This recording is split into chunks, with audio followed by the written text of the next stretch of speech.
Olá, bem-vindos ao nosso podcast nesse dia de hoje, agora quarta-feira, 6 de janeiro, 10 horas e 9 minutos, evidentemente da manhã. Nós temos o patrocínio de JSP2P, compra e venda de criptomoedas, o website é jspp2p.com.br. O título do nosso podcast hoje é Who's Gonna Drive You? E isso é uma referência, claro, àquela clássica música Drive, interpretada brilhantemente aí pelos Scorpions, aquele show fantástico que eles fizeram, me corrijam, em Lisboa. Muito bonito o espetáculo, mas aqui o nosso ponto, que diabos isso tem a ver com criptomoedas, né? A nossa preocupação é os preços. E aí, quem dirige os preços da Bitcoin? O que você acha, né? Pause o vídeo e pense, e aí a gente continua, né? É claro, não precisa fazer isso, tá? Mas aqui a gente fez essa pergunta e a gente apresenta para vocês, esse é o objetivo desse nosso vídeo. A gente espera que ele seja curto. O curto é no máximo 10 minutos, 15, tá? A gente vai explorar esse ponto, que é os drivers do preço. Eu já venho comentando isso há mais tempo, mas agora eu quero mostrar especificamente, eu quero justificar isso e porque isso vai ficar cada vez mais acentuado. Tem a ver com o investidor institucional, mas isso a gente vê ali no final, tá? Então aqui no gráfico, nós temos o gráfico mensal da Bitcoin na Binance, eu vou mostrar aqui com destaque. Então esse aqui é o gráfico mensal, Bitcoin Tether na Binance, ou Binance, como queiram, e aqui eu coloco uma barra sobre o período que vai de 2018, então janeiro, até, vamos ver aqui exatamente, ele termina em março de 2019, então um período aí de praticamente 13, 14 meses, e nós temos um outro período aqui em amarelo, que inicia em março de 2020, que foi o fundo ali, até agora, tá? Então nós temos esses dois períodos, um que marca aqui a queda e o outro aqui a ascensão da Bitcoin. Interessante que é o contrário, né? Tá? Então é isso aí, nós temos aqui um período, um ano inteiro de queda, The Year of the Bear, e a gente está tendo aqui o Year of the Bull, né? Então a questão é, o que principalmente foi o driver desses movimentos, tá? Evidentemente, não existe uma fórmula matemática para isso, não existe uma conta exata, isso aqui não é possível obter, nem é o nosso interesse, mas o que a gente quer ter é o principal, aquela the one thing, a coisa única que tu deveria olhar e cuidar para ter uma ideia para onde vai, para onde vem, tá? Então é exatamente isso que a gente está se preocupando. Então eu quero mostrar para vocês agora um outro indicador. Vocês já devem conhecer, quem está aqui nos acompanhando. Qual será o indicador? Pause o vídeo, pense. Tá? Então nós vamos mostrar para vocês um que a gente enxerga como um driver. Nota que eu estou usando o gráfico mensal. Por quê? Porque esse tipo de movimento ele é longo e o gráfico mensal é mais apropriado para mostrar ele, porque ele é desprovido de volatilidade, que por muitos fatores ele domina no curto prazo e obscurece o efeito long term. Por isso que a gente está olhando o gráfico mensal. Então vamos dar uma olhada então nesse outro indicador. Vamos ver se você acertou. Se acertou, parabéns. Se não, continue conosco, continue tentando. Jamais desista. Dólar Index. O que é o Dólar Index? Vocês podem olhar qual que é os nossos vídeos anteriores, onde a gente explica isso, mas mesmo assim você não quer, nos pergunte diretamente. Nós temos o nosso grupo no Telegram, Wild Horses Market Chat. Participe, a gente tem o link na descrição. Bom, notem que o período de janeiro de 2018 a março de 2019 foi marcado pela ascensão do dólar index. Notem que a gente tem uma região de congestionamento aqui no centro e a gente tem aqui um período de ascensão. Então a ascensão do dólar index coincidiu com demais a queda na Bitcoin. E o período de ascensão da Bitcoin foi marcado aqui pela queda no dólar index. Tranquilo? Vamos voltar para a Bitcoin para verificar isso. Então nós temos aqui nesse primeiro intervalo, nós temos aqui a ascensão do dólar index, no segundo a gente tem a queda do dólar index. E aí nós voltamos aqui para Bitcoin. E aí nós temos aqui o contrário, a queda da Bitcoin e a ascensão da Bitcoin. Ah, mas será que não é o contrário? Can you wag the dog? Né? Essa é a pergunta que o Mark Knopfler fez pro... como eu queria lembrar do nome dele agora? Que era o antigo primeiro-ministro do partido do Workers' Party.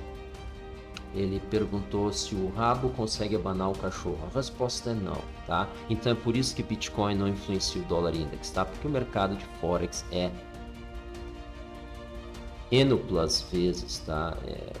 Maiores do que o mercado de Bitcoin. Por isso, tá? Se alguém tem uma dúvida, a resposta é essa, tá? Tony Blair era o ministro, tá? Foi uma música sátira do Mark Knopfler pro Tony Blair, né? Porque ele era o primeiro-ministro britânico.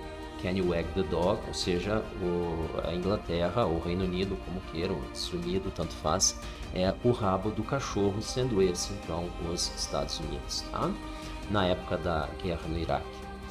E então nós temos aqui essa relação. Então o período de ascensão do dólar index coincidiu com o período de queda na Bitcoin, e o período de queda no dólar index marcou aqui a ascensão da Bitcoin. Agora a pergunta é: quem dirige ou o que dirige? Quem seria uma pergunta interessante que eu acho que não consigo responder no gráfico, tá? O dólar index. Então, o que causa a ascensão do dólar index e o que causou o demais, né? O recesso, o recuo, a queda no dólar index, a desvalorização.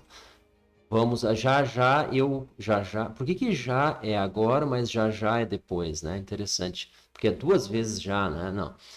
Eu comento o fato de nós estarmos no mesmo nível, tá? Vocês já podem entender aonde eu quero chegar com isso, tá? Quem já está acompanhando esse canal já até sabe o que eu quero dizer, até porque já deve ter lido o que eu escrevi no Market Chat. Então notem aqui, o período de ascensão no dólar index coincidiu com o período em que o taxa de juro dos títulos de dívida emitidos pelo Tesouro Americano com vencimento em 10 anos teve no máximo yield do período, ou seja, o máximo rendimento.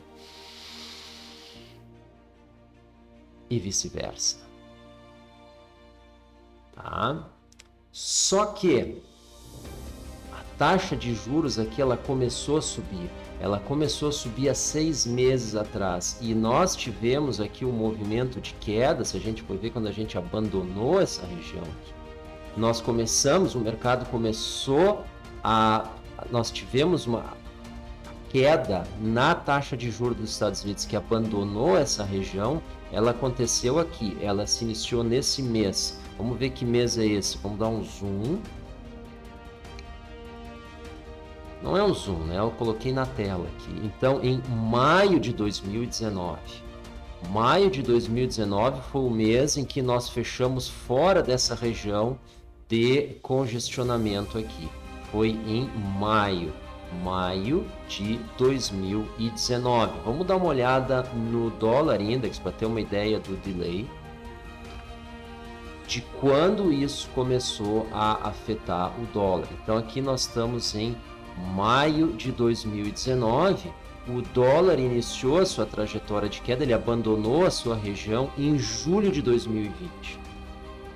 Então, isso são 14 meses. Então, 14 meses depois do início da queda no rendimento dos títulos de 10 anos do Tesouro Americano, US 10Y, 14 meses depois, nós começamos a ter uma reação no mesmo sentido do dólar index. Evidentemente, isso é far-fetched, isso é muito lá para frente, mas isso dá uma ideia da dinâmica. Então, assumindo que essa dinâmica se preserve num próximo ciclo, vamos dar uma olhada aqui, que é o dólar index. Então, vamos dar uma olhada de novo no US 10Y para ver quando que ele começou a subir. Então, nós começamos a ter aqui um movimento de alta, ali que pode estar o erro dessa análise, tá? Mas nós paramos de cair em março de 2020. Março de 2020. Aqui nós paramos de cair.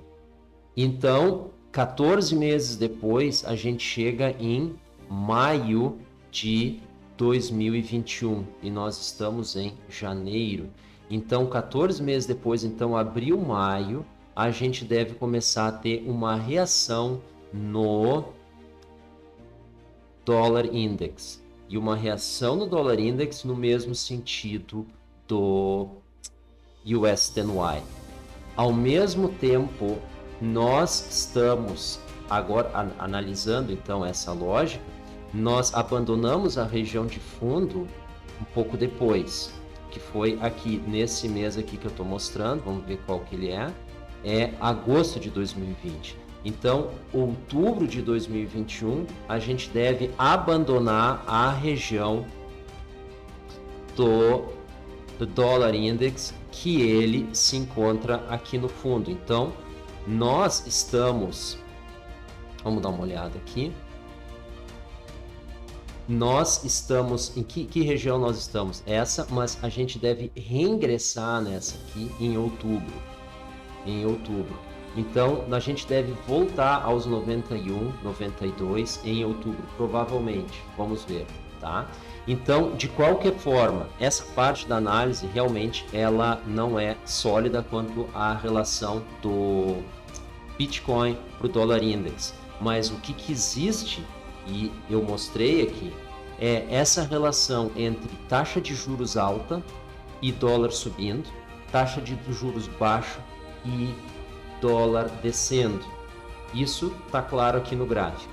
Segundo ponto, Bitcoin subindo com dólar index caindo, Bitcoin descendo com dólar index subindo. Então, agora eu vou para a parte final da análise, onde eu comparo esses dois níveis. Nós estamos num fundo. Nós estamos no mesmo fundo que nós atingimos no início de 2018. A gente ainda não parou de cair, nós ainda não temos candles verdes, mas nós estamos no mesmo nível de fundo. E o rendimento dos títulos de dívida dos Estados Unidos, o US 10Y, já parou de cair e está subindo. Ele ainda está subindo timidamente, mas ele está subindo. Então, esse conjugado de fatores, que é os títulos de dívida dos Estados Unidos voltando a subir e o dólar index no mesmo nível do fundo anterior, nos faz crer na possibilidade que a gente acredita como mais provável, possibilidade, mas mais provável, do dólar index estar fazendo um fundo este mês. Então, mês que vem, eu esperaria um teste aos 90, quem sabe fechando acima, marcando então uma alta clara no dólar index. Vamos voltar para o gráfico e vamos ver em que valor nós temos que fechar. A ideia é que fevereiro feche acima dos 90. Essa é a ideia. Um candle de alta dentro do dólar index. Esse evento deve marcar um topo para a Bitcoin. Isso é o gráfico mensal. Assim sendo, eu esperaria entre janeiro e fevereiro um pico para esse movimento. Se isso vai ser em 34K, se isso vai ser em 340K, eu não sei. Mas pelo que a gente mostrou aqui, que é o que eu acredito como mais provável, até fevereiro, final, tem carnaval. Não. Também, né? Isso sim, espera-se. Mas o pico do Bitcoin deve estar chegando entre esse mês e o mês que vem. Agora me respondam vocês, o que vem depois do pico? Pause o vídeo, pense um pouco. Claro, isso ninguém precisa. Aí é o que a gente falou no vídeo anterior, que eu espero que vocês tenham assistido.